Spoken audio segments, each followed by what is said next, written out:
Hello，大家好，我是阿尊。在我的生活当中，我常会接触一些外国朋友，所以就发现有一个很重要的词汇，在我们翻译的时候有一点混乱，就是 Chinese 这个词了。基本上这个词代表什么呢？是一个国家啦，是一个人群啦，是一个种族啦，还是一个文化呢？一个在马来西亚生长的华人，一个在北京出生的中国公民，还有一个在美国第3代的华侨，也还是 Chinese， 这好像有一点点不是很合理了。所以今天这一集我就想要来讨论一下 Chinese 这一个词到底是代表着什么呢？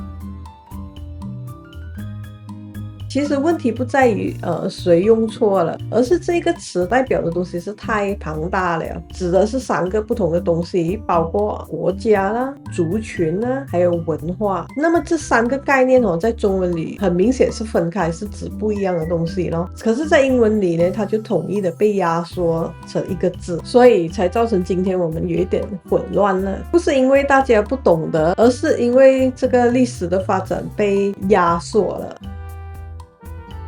常常会有人问我是什么人呢？看什么人问吧。通常我会回答 I'm Chinese， 我是唐人，我是等人，我是华人。所以基本上有名有姓的都是汉人了。它是来自一个朝代的名称，是来自于汉朝哦，然后演变成一个族群的标签。汉人讲的是这个语言啊、文化、血缘传承下来的族群身份，不是局限于如今的中国人而已，全世界各地都有汉人了。那么第二呢，广东人啊、福建人呢，通常使用唐人来代表自己，他们都自称自己为唐人、唐人啊、等人啊。这一个原因可能源自于唐代是一个非常强盛的一个朝代，所以对于南方的人，尤其广东啊、福建、潮汕一带很重要的情谊结了。所以可以看到早期移居出海的华人的华侨，去美国的啊，去洛杉矶啊，去东南亚的啊，都是通常以唐人来自居。所以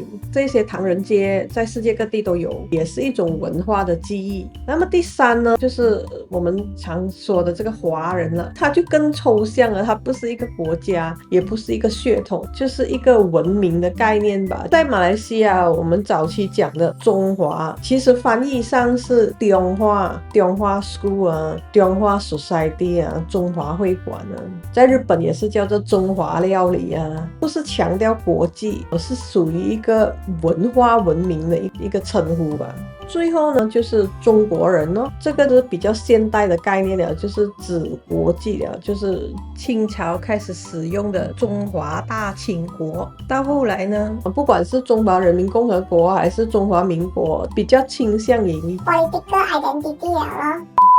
所以世界各地的汉族或者华人民族来说，可以同时是马来西亚国际马来西亚人，然后也可以是汉人，是我们的族群，然后也可以是我们是福建人或者是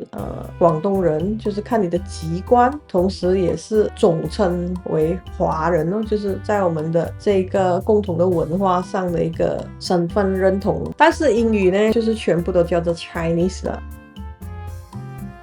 那么对于西方人来说，瓷器源自于 China， 他们也叫做 Chinese。有一个说法就是可能当初流传到欧洲的那一些瓷器都是苍南出产，苍南听起来是像 China 咯。从西方的世界看过来，我们就是一个东方国家，所以很自然而然的这一个地方的人呢、文化，甚至移民移居出去的人，他们都通通被称为 Chinese 咯。久而久之，这一个词汇就变成一个打包词，把国家、族群啊、文化通通都装在一起了。如果你觉得这个比较难理解的话，你可以想象一个比较接近的例子，就好像 United Kingdom， 外面的人有时候会叫全部英国人就叫做English 因为是 from England 嘛。可是 United Kingdom 里其实还有包括 Scotland 啊、England 啊、Wales 啊，他们的历史和身份也是很不一样的。可是从我们东方人这边看他们的话，他们就是英国人我们也不会去细分他们到底有什么分别。同样的 Chinese 也是一个这样的状况，只是它的历史就更复杂，更多的层次吧。所以在被压缩之后就显得有一点混乱了。尤其有许多的华侨移居了到国外之后，我们依然保留我们很多的中华文化啦，可是我们已经不是中国人了。